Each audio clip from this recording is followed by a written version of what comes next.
Assalamualaikum warahmatullahi wabarakatuh. Selamat pagi anak-anak, semoga sehat selalu. Baik, kali ini Ibu akan melanjutkan mengenai pembahasan materi ekosistem lanjutan daripada video pertama. Sebelum anak-anak melanjutkan video ini, sebaiknya berdoa terlebih dahulu supaya apa yang kalian dengarkan dapat tercapai dan mendapat keberkahan dari Allah. Baik, berdoa dipersilahkan. Berdoa selesai.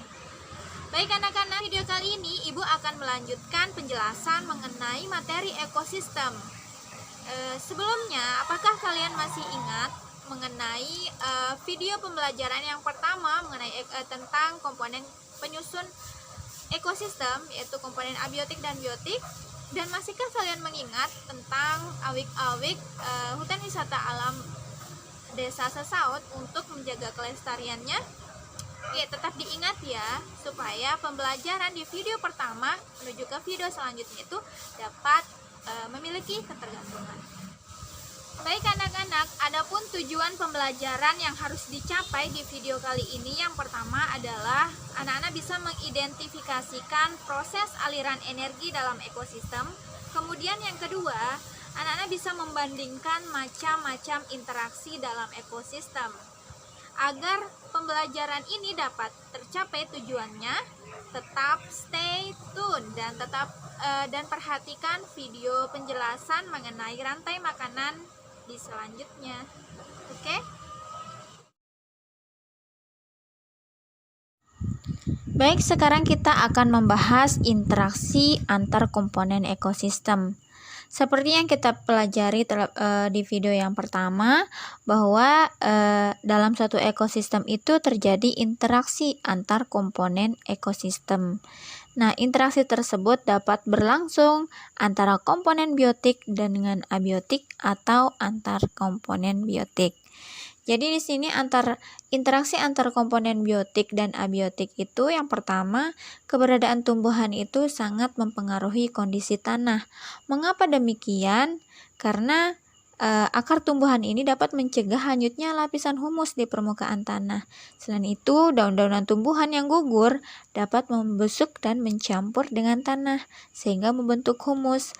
Kalau dia banyak tumbuhannya, itu berarti tanah itu subur, gitu loh maksudnya. Kemudian yang kedua, kandungan air sangat mempengaruhi kehidupan tumbuhan. Selanjutnya kita ke interaksi antar komponen biotik. Di sini itu ada kompetisi, ada predasi, dan ada simbiosis. Kompetisi ini merupakan jenis interaksi antar komponen organisme yang saling bersaing untuk bertahan hidup.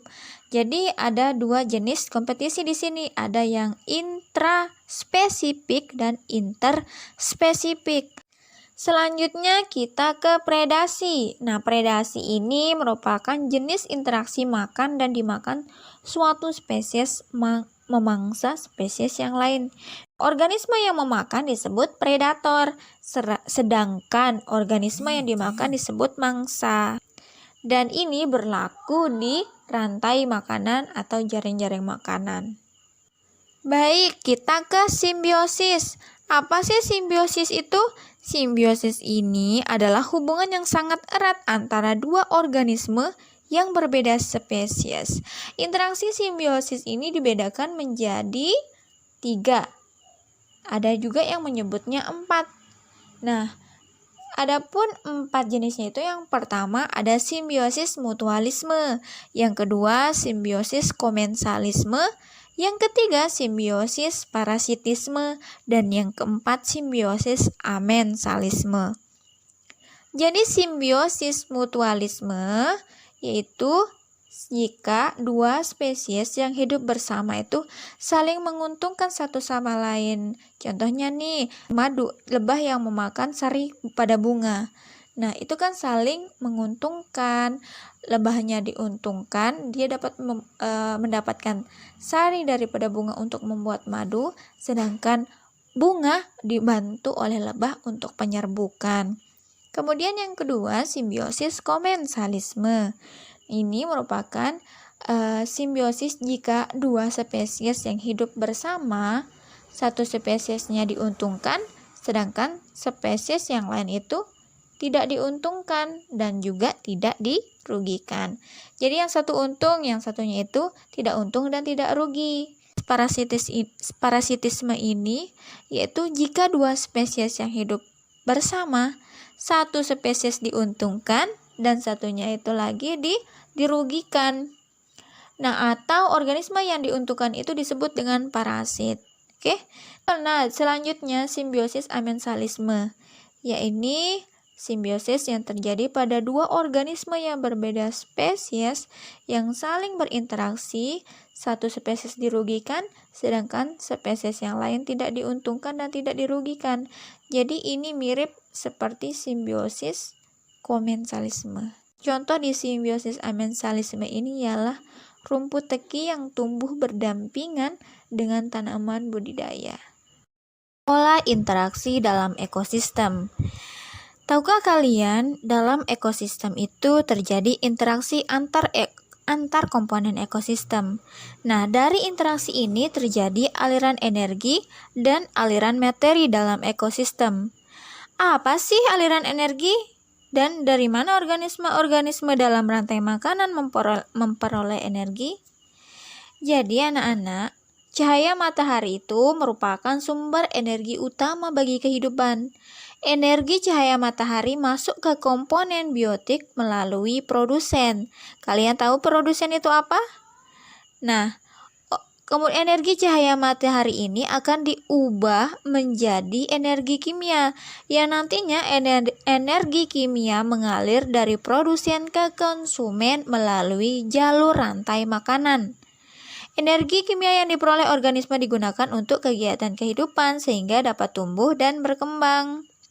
Dan organisme yang sudah mati nantinya akan diuraikan oleh dekomposer yang mengubah bahan organik menjadi bahan anorganik sederhana.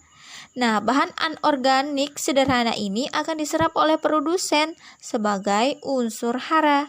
Jadi energi ini akan kembali ke produsen, tidak hanya aliran energi. Dalam rantai makanan dan jaring-jaring makanan juga terjadi peristiwa daur energi. Oke, baik, kita akan lanjut ke rantai makanan dan jaring-jaring makanan. Jadi rantai makanan ini adalah jalur makan dan dimakan dari organisme pada satu tingkat tropik ke tropik berikutnya yang membentuk urutan dan arah tertentu. Nah, rantai makanan ini menentukan jalur energi dan daur unsur-unsur kimia di alam. Apa sih bedanya rantai makanan sama jaring-jaring makanan? Jadi kalau rantai makanan ini dia satu arah saja. Maksudnya nih kayak begini nih. Misalnya bunga sepatu dimakan oleh ulat. Kemudian ulat dimakan oleh burung pipit. Burung pipit dimakan oleh elang. Ini sebagai konsumen terakhir. Itu namanya rantai makanan. Beda. Sedangkan jaring-jaring makanan ini adalah terdiri dari beberapa rantai makanan di dalam proses siklus makan dan dimakan. Jadi dalam jaring-jaring makanan bisa 2 atau 3 produsen dan konsumen-konsumennya saling makan dan dimakan. Selanjutnya kita ke piramida ekologi yang merupakan komposisi komponen penyusun suatu ekosistem dapat digambarkan dalam piramida ekologi ini, yakni memberikan gambaran kasar tentang pengaruh hubungan rantai makanan bagi kelompok ekologi secara menyeluruh. Kemudian piramida jumlah ini suatu diagram batang yang menunjukkan jumlah relatif organisme dalam suatu rantai makanan. Sedangkan piramida biomasa yakni menggambarkan besarnya biomasa komponen biotik suatu ekosistem. Biomasa ini adalah massa organisme pada tingkat rantai makanan tertentu. Kemudian piramida energi yakni piramida yang dinyatakan dalam satuan kalori. Pada piramida energi ini contohnya ialah pada ekosistem normal kan total energi yang dikandung oleh produsen ini pasti lebih besar daripada energi yang dikandung oleh konsumen seterusnya.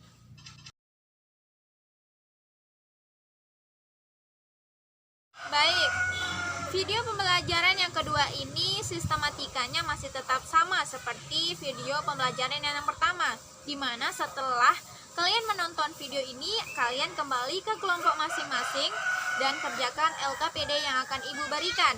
Tetap kerjasama dengan secara kompak. Dengan begitu, kalian akan bisa mencapai tujuan pembelajaran. Oke?